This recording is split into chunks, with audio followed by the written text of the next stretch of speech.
Se você é alguém que segue a profecia bíblica, você vai querer ouvir isso.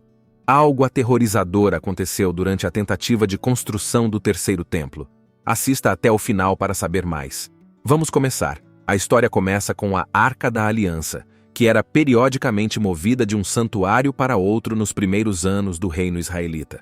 Após o rei Davi capturar Jerusalém, a arca foi levada para a cidade e se tornou um símbolo central da união das tribos israelitas com a monarquia e a própria cidade. Davi escolheu o Monte Moriá, ou o Monte do Templo, como o local para um futuro templo. Acreditava-se que Abraão havia construído um altar neste local para sacrificar seu filho Isaque. O primeiro templo foi construído durante o reinado de Salomão. O templo foi construído como morada para a arca e como local de reunião para todo o povo. O edifício do templo tinha orientação leste e consistia em 3 salas de largura igual: o vestíbulo, o lugar santo e o Santo dos Santos. O Santo dos Santos abrigava a arca, guardada por 2 querubins de madeira de oliveira, e era considerado o lugar sagrado onde a presença divina só era acessível pelo sumo sacerdote no dia da expiação. O templo passou por uma história tumultuada, desde sua destruição pelo rei babilônio Nabucodonosor em 587, até sua reconstrução por Ciro e posterior profanação por Antíoco Epifânio.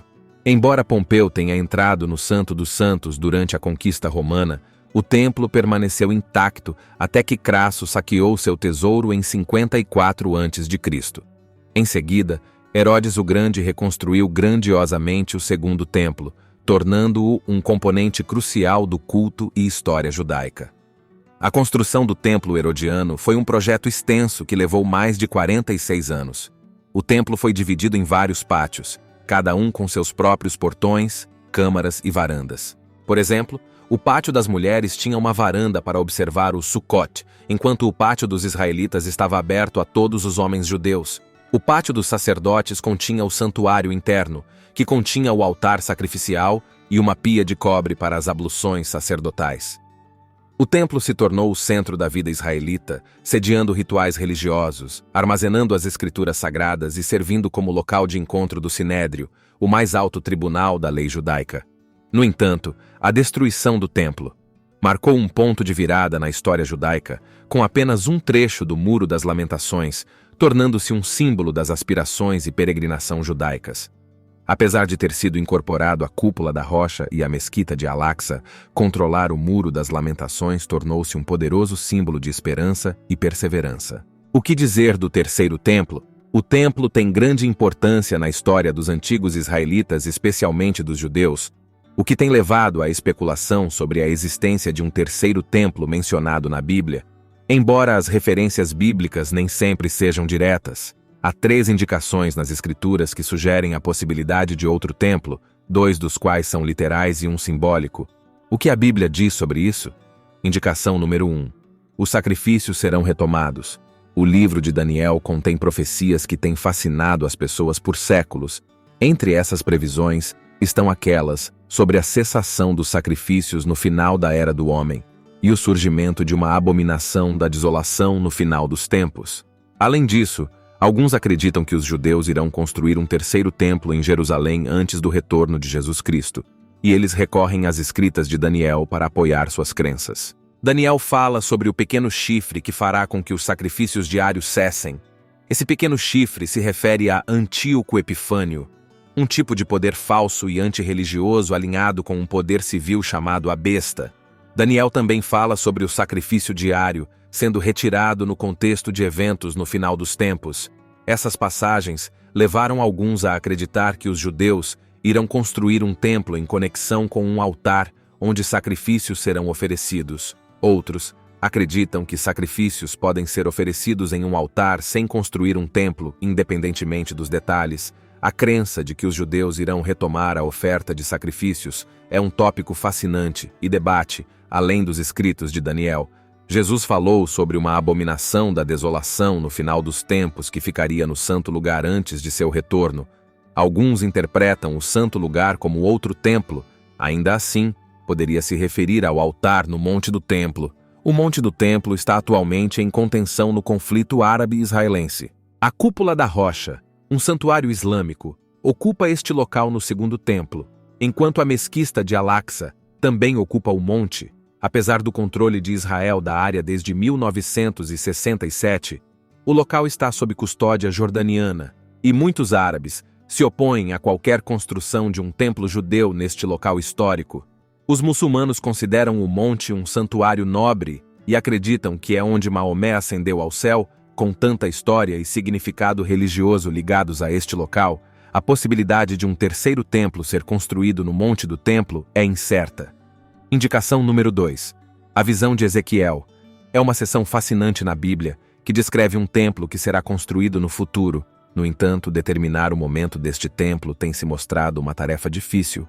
Alguns argumentam que o templo se refere ao milênio, o reinado de Cristo de 1000 anos na Terra. Ainda assim, essa interpretação levanta questões sobre por que os animais serão oferecidos novamente como sacrifícios, quando Cristo se ofereceu uma vez por todas. Alguns acreditam que esses capítulos em Ezequiel se referem ao Templo de Salomão.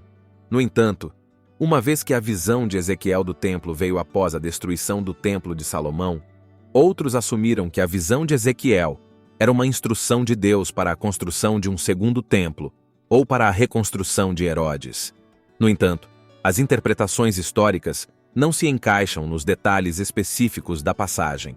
Os templos de Salomão, Babilônia ou Ira não compartilham o design e dimensões do templo descrito em Ezequiel capítulos 40 a 42. Além disso, os procedimentos de adoração delineados nos capítulos 43 e 46 não foram seguidos exatamente da mesma maneira na história. O rio que flui do templo, descrito no capítulo 47, nunca fluiu de nenhum desses 3 templos históricos mencionados na Bíblia. A melhor interpretação dos capítulos 40 a 48 de Ezequiel parece ser que descreve um templo construído durante o milênio para Israel, uma nação que não será mais dividida em 2 reinos. Este cenário é quando o Espírito de Deus será derramado sobre a casa de Israel, e Deus habitará entre os filhos de Israel para sempre. A presença das águas curativas que fluem do templo com o nome da cidade de Jerusalém, mudando para o Senhor, está ali.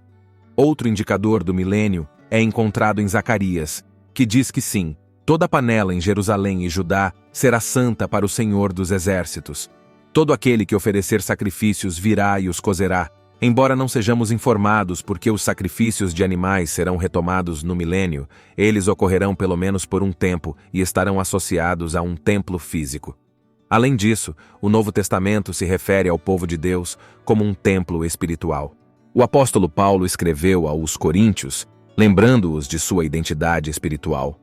Vocês não sabem que são o templo de Deus e que o Espírito de Deus habita em vocês? Se alguém destruir o templo de Deus, Deus o destruirá, pois o templo de Deus é santo e vocês são esse templo. Paulo enfatizou essa mensagem novamente em 2 Coríntios, afirmando que eles eram o templo do Deus vivo. Ele também falou sobre como os membros da igreja se tornam um templo santo no Senhor. Para explicar o simbolismo, Paulo explicou que Deus disse: habitarei neles. Isso ocorre quando nos arrependemos de nossos pecados, somos batizados e o Espírito Santo reside dentro de nós. Ter Cristo em nós é nossa esperança de glória, e é assim que podemos nos tornar o templo de Deus.